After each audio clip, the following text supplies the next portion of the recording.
কুমিল্লার চান্দিনার মাধাইয়া বাজারে ভয়াবহ অগ্নিকাণ্ডের ঘটনা ঘটেছে। এতে ফায়ার সার্ভিসের ৬টি ইউনিট এবং স্থানীয়দের প্রচেষ্টায় প্রায় ৩.৫ ঘন্টা পর আগুন নিয়ন্ত্রণে আসে। অগ্নিকাণ্ডে শতাধিক দোকান পুড়ে ছাই হয়ে গেছে বলে জানিয়েছেন ব্যবসায়ীরা। রোববার দিবাগত রাত ২:৩০টার দিকে আগুন নিয়ন্ত্রণে আসে। এর আগে রাত ১২টার দিকে আগুনের সূত্রপাত হয়। কুমিল্লা ফায়ার সার্ভিস ও সিভিল ডিফেন্সের সহকারী পরিচালক মোহাম্মদ তৌফিকুল ইসলাম জানান, আগুন লাগার খবর পেয়ে প্রথমে চান্দিনা ফায়ার সার্ভিস, পরে দাউদকান্দি ফায়ার সার্ভিস এবং সর্বশেষ কুমিল্লা ফায়ার থেকে ফায়ার সার্ভিসের ২টি ইউনিট করে মোট ৬টি ইউনিট কাজ শুরু করে। দীর্ঘ প্রচেষ্টার পর আগুন নিয়ন্ত্রণ করতে সক্ষম হন ফায়ার ফাইটাররা। তিনি জানান, আগুনের উৎস সম্পর্কে এখনও জানা যায়নি। নির্দিষ্ট করে সংখ্যাটি না বলা গেলেও ক্ষয়ক্ষতির পরিমাণ ব্যাপক। এদিকে মাধাইয়া বাজারটি ঢাকা চট্টগ্রাম মহাসড়কের পাশে অবস্থিত। রাতে আগুন লাগার খবরে স্থানীয় বাসিন্দা এবং মহাসড়ক দিয়ে চলাচলকারী যানবাহনের চালকরাও নেমে পড়েন আগুন নিয়ন্ত্রণে। এতে মহাসড়কে গাড়ি চলাচল বন্ধ হয়ে যায়। মহাসড়কের মাধাইয়া থেকে দুই প্রান্তে প্রায় ২০ কিলোমিটার যানজট সৃষ্টি হয়। পরে আগুন নিয়ন্ত্রণে আসার পর ধীরে ধীরে যান চলাচল স্বাভাবিক হতে থাকে, যার কারণে আগুন নিভানোটাও তাদের জন্য কষ্ট হয়ে যায়। আমাদের বাঙালিদের বা বাংলাদেশিদের এই স্বভাবটা কিন্তু কখনো যাবে না, যারা কিনা বিপদের মাঝেও লুটপাট বা চুরি করতে পারে। গতকাল রাত্রের এই ঘটনাটাই প্রমাণিত যে আমরা কতটা নিকৃষ্ট জাতি, যার কারণে বিপদের সময় মানুষের জেনারেটর চুরি করে ফেলি।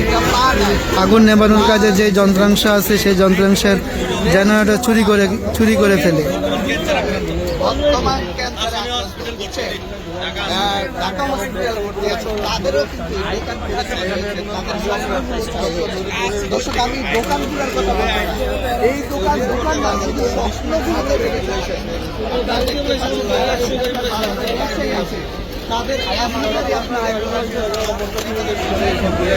আছে তাদের প্রকাশ করতে পারতেছে না যে এভাবে ভাবে তাদের স্বপ্নগুলো ছাই হয়ে যায়। দেখতে পাচ্ছেন বিড়নের মাল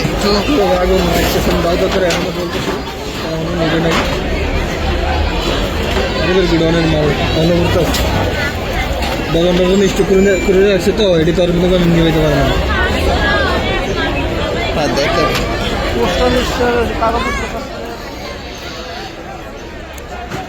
আপনাদেরকে আবারও জানিয়ে রাখি, যদি আপনার স্বপ্ন পুড়ে যায় তাহলে আপনি কি করবেন? ঠিক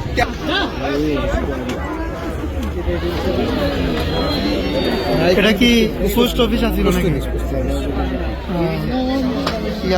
কয়টা দোকান পুরা গেছে ভাই? একটু হ্যাঁ, এটা আমাদের পোস্ট অফিস, এটা আমাদের ডাকঘর। এখানে আমাদের কম্পিউটার ছিল, ল্যাপটপ ছিল, তারপরে আমাদের নথিপত্র খাতাপত্র যা আছে সম্পূর্ণ আমাদের এখানে হয়ে গেছে। সব কিছু আমাদের প্রায় 8-9 লাখ টাকার মতো মালামাল আমাদের আসছিল, এখন কিছু পাওয়া যায়নি। আর এমনি টোটাল কয়টা দোকান পুরা গেছে?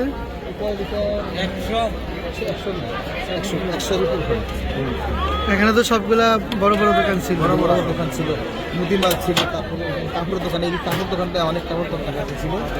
তো এখানে আমরা সবাই এখানে পোস্ট অফিসের মধ্যে আমাদের চিঠিপত্র ছিল, পার্সেল ছিল, ছিল, আমাদের এগুলো পুড়ে গেছে। এবং আনুমানিক আমাদের রেভিনিউ ছিল। রাত্রে কয়টার দিকে আগুন লাগছে? 11:30। আর ফায়ার সার্ভিস কি আসে নাই? আসছিল ওখান থেকে, আসার পরে ওখান থেকে আমাদের এই একটু দেরি হয়ে গেছে আসার, মানে রাস্তাতে জাম ছিল, তারাও একটু ইয়ে হচ্ছে। তারপর দাউদকান্দি থেকে আসছে, চান্দিনার থেকে আসছে, আরও কয়েকটা টিম আসছিল আইসা, তাও সব ইয়া করতে পারে, অনেক কষ্ট হয়েছে। তো দর্শক, তারপর যখন ফায়ার সার্ভিস আসছিল আগুন নিবানোর জন্য, কিন্তু ফায়ার সার্ভিস থেকে নাকি বলে জেনারেটর চুরি করে নিয়েছিল। এটা কি সত্য? এটা সত্য, জেনারেটর চুরি করে নিয়েছিল, এই জন্য আরো বিঘ্ন সৃষ্টি হয়েছে। দেখেন, আগুন নিবানোর কাজে যখন ফায়ার সার্ভিস কর্মীরা আগুন নিবানোর জন্য আসে, তখন কিন্তু তারা জেনারেটর চুরি করে নেয়। মানুষ কতটা নিকৃষ্ট জাতি যে বিপদের সময়ও মানুষ মানে চুরি লুটপাট এগুলা বন্ধ করে না। আর এই যে মার্কেটটা দেখছেন, এই মার্কেটও আগুন লাগার সম্ভাবনা ছিল। মিটারগুলা পুড়ে গেছে, এই যে দেখেন, এই যে মিটারগুলা এগুলা পুড়ে গেছে। এরকম প্রায় বেশিরভাগ মিটার পুড়ে গেছে অর্ধেক করে। আর যে কারেন্টের ইলেকট্রিসিটি তারগুলা ছিল, এগুলোও আগুন লেগে গেছিলো। যাক আল্লাহর রহমত, একটু দূরত্ব থাকার কারণে ওই মার্কেটে হয়তো আগুন লাগে নাই। আর এদিকে যত দোকানপাট আছে অথবা পেঁয়াজের দোকান ছিল এদিকে এগুলো পুরো ছাই হয়ে যায়। আর এটা হচ্ছে পোস্ট অফিস, পোস্ট অফিসের স্ট্যাম্প, তারপরে যত মালামাল আসবাবপত্র, কম্পিউটার, কাগজপত্র, রেভিনিউ সব কিছুই পুরে ছাই হয়ে যায়। অর্থ টাকা সব পুড়ে গেছে না? 2.5 লক্ষ টাকার মতন অর্থ টাকা পুড়ে গেছে। তারপরে আবার অনেক কিছু আমাদের ছিল, ল্যাপটপ ছিল, কম্পিউটার ছিল। হ্যাঁ, বিভিন্ন যন্ত্রাংশ পুড়ে গেছে, এগুলো সব ছাই হয়ে গেছে। দেখেন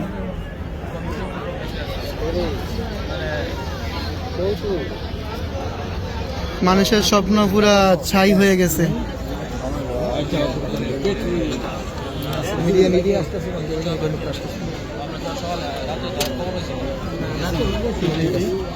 আচ্ছা আচ্ছা, আপনি একটু ইয়ে করে নেন। এই সিলগুলো সব সিলগুলো, এগুলো সব সিলগুলো না? সিলগুলো নষ্ট হয়ে গেছে। এগুলো সিল। কাগজ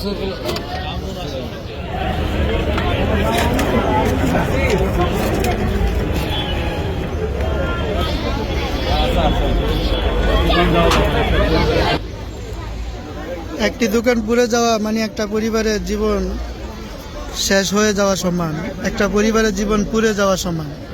এখানে প্রত্যেকটা দোকানে 30 থেকে 40 লক্ষ টাকার মালামাল পর্যন্ত ছিল। একটা ফ্রিজ দোকানে 1 কোটি টাকার মাল, 1 কোটি টাকার মালামাল পর্যন্ত একটা দোকানে ছিল। একজনের 1 কোটি টাকা।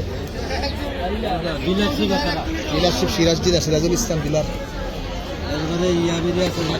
কম্পিউটার